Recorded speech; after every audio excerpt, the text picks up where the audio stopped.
राजा भोज किसी भी प्रकार सिंहासन पर बैठना चाहते थे तो वे छठे दिन फिर से राजसी वैभव के साथ तैयार हुए बैठने के लिए। तभी छठी पुतली रवि भामा ने उन्हें रोक लिया। पुतली बोली, सुनो राजन, यह सिंहासन परम प्रतापी राजा विक्रमादित्य का है। क्या तुम उनकी तरह धैर्यवान हो? यदि हो तो इस सिंहासन पर बैठ जाओ। तो राजा भोज बोले, ऐसा कोई उदाहरण बताओ जिससे पता चल सके कि वे सच में इतने महान थे और इतने धैर्यवान थे। तो पुतली जवाब में बोली, आओ मैं तुम्हें उनकी महानता की कथा सुनाती हूँ। एक दिन विक्रमादित्य क्षिप्रा नदी के तट पर बने हुए अपने महल से प्राकृतिक सौंदर्य को निहार रहे थे।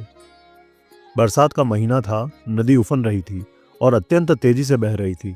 इतने में ही उनकी नजर एक पुरुष, एक स्त्री और एक बच्चे पर पड़ी। उनके वस्त्र तार-तार थे और चेहरे पीले। राजा देखते ही समझ गए कि वे बहुत निर्धन हैं।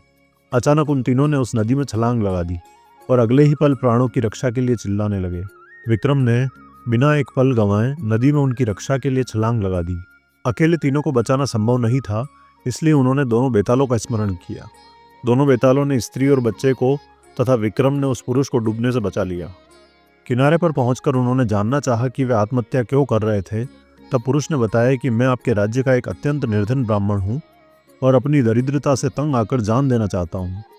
मैं अपनी बीवी तथा बच्चे को भूख से मरता हुआ नहीं देख सकता और आत्महत्या के सिवा हमें अपनी समस्या का कोई अंत नजर नहीं आता। इस राज्य के लोग इतने आत्मनिर्भर है कि सारा काम स्वयं ही कर लेते हैं, इसलिए मुझे कोई रोजगार भी नहीं देता।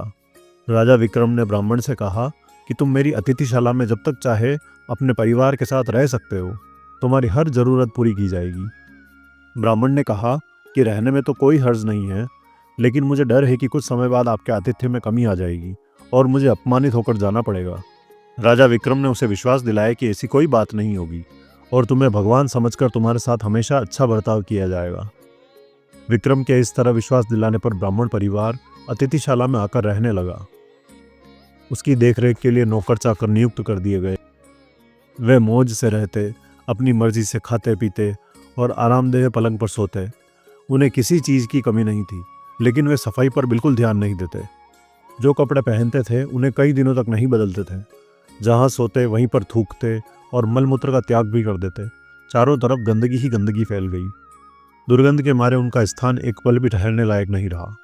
नौकर चाकर कुछ दिनों तक तो धीरज से सब कुछ सहते रहे, लेकिन कब तक ऐसा चलता। राजा के कोप की भी उनको परवाह नहीं रही और वे भाग खड़े हुए।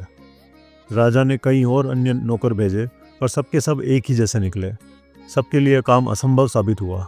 तब विक्रम ने खुद ही उनकी सेवा का बीड़ा उठाया। उठते बैठते सोते जगते ब्राह्मण परिवार की हर इच्छा पूरी करते। दुर्गंध के मारे माथा फटा जाता, फिर भी कभी अपशब्द का व्यवहार नहीं करते। उनके कहने पर विक्रम उनके पांव भी दबाते। ब्राह्मण परिवार ने हर संभव प्रयत्न किया कि विक्रम उनके आतिथ्य से तंग आकर अतिथि सत्कार भूल जाए और अभद्रता से पेश आए, मगर उनकी कोशिश असफल रही। बड़े सब्र से विक्रम उनकी सेवा में लगे रहे, कभी उन्हें शिकायत का कोई मौका नहीं दिया। एक दिन ब्राह्मण ने जैसे उनकी परीक्षा लेने की ठान ली, उसने राजा को कहा कि वे उनके शरीर पर लगे मल को साफ करें तथा उसे अच्छी तरह नहला धोकर साफ वस्त्र पहनाए। विक्रम तुरंत उनकी आज्ञा मानकर अपने हाथों से मल साफ करने को बढ़े। अचानक चमत्कार हुआ। ब्राह्मण के सारे गंदे वस्त्र गायब हो गए। उसके शरीर पर देवताओं द्वारा पहने जाने वाले वस्त्र आ गए। उसका मुखमंडल तेज से प्रदीप्त हो गया। सारे शरीर से सुगंध निकलने लगी।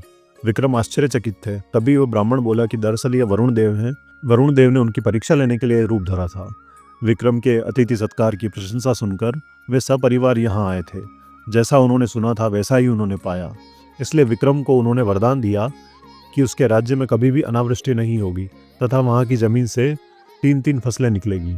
विक्रम को वरदान देकर वे सपरिवार अंतर्ध्यान हो गए। इतना कहकर रवि भामा बोली, बताओ राजन, क्या तुम में है इतना धैर्य कि इस तरह से किसी का आतिथ्य सत्कार कर सको? राजा भोज फिर से सोच में पड़ गए और बिना कुछ कहे अपने कक्ष में लौट गए। इस प्रकार वो छठे दिन भी नहीं बैठ पाए सिंहासन पर।